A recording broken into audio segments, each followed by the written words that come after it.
we're gonna go over headlock escapes, okay? So in our headlocks, we have what we call the 3 tiers. We have they grab me tall, they put my head about right here, and now this one, they're gonna wrench me. And now usually the intention is 2 things. Is they grab your head and they hold it and they wanna hit you, or they grab your head and they wanna twist you down, okay? Because we're recalling why people are always getting us in a headlock. There's 2 main reasons. Psychology tells us that the head represents the being, so everybody's always pissed off at the head. And then the second one is the head is the highest point of leverage. So everybody's gonna wanna be grabbing the head, so wherever the head goes, the body follows. And especially in this next technique, because the intention of the bad guy in this one is where he's gonna grab my head and try to twist me down.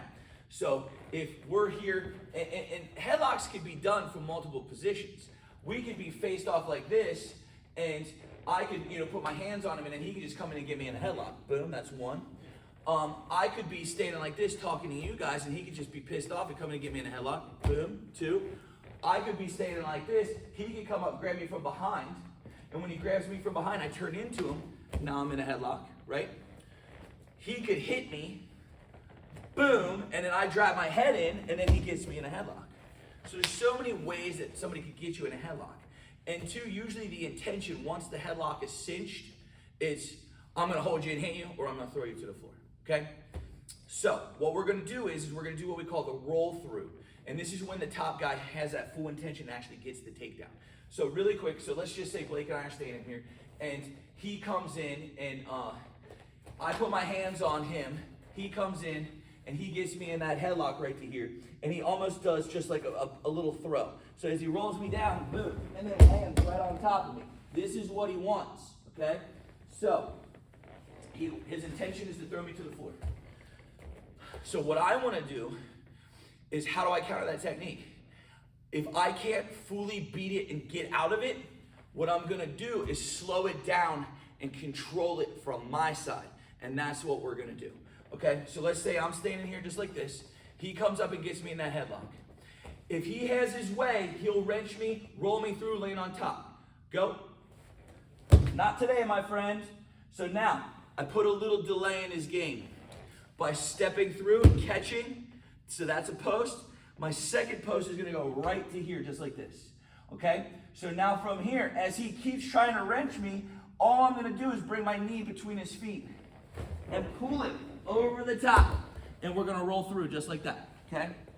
Now, the better that we get at this, sometimes it's really good to win by losing, because I could expend a ton of energy trying to just keep trying to out-muscle him. If he's bigger than me, it's better to go with the force than it is to meet it, right? So I really like this move a lot, because it extracts a really good principle of win by losing, or follow the force. So we'll slide back here just a little bit.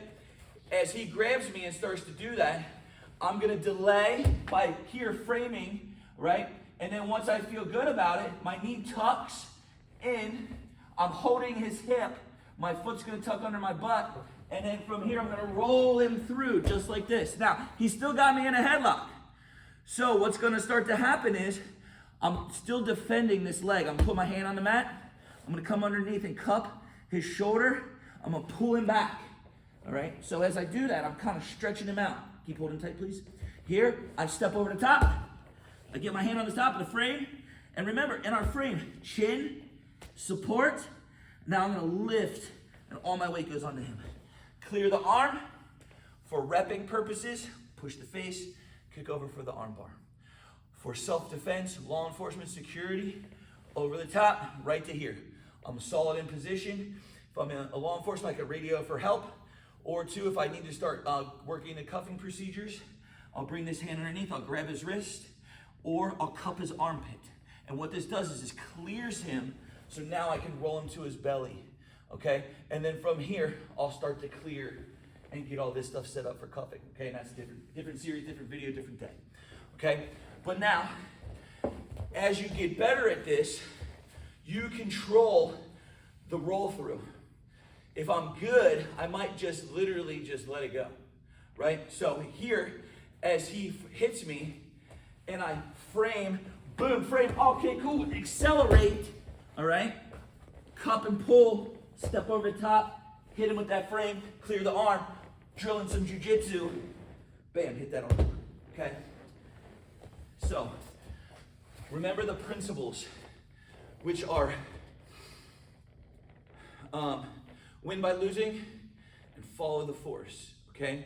And then, like I said, this one is you're kind of screwed, so you kind of just got to roll through, all right? So that's our roll through self-defense for headlock escapes.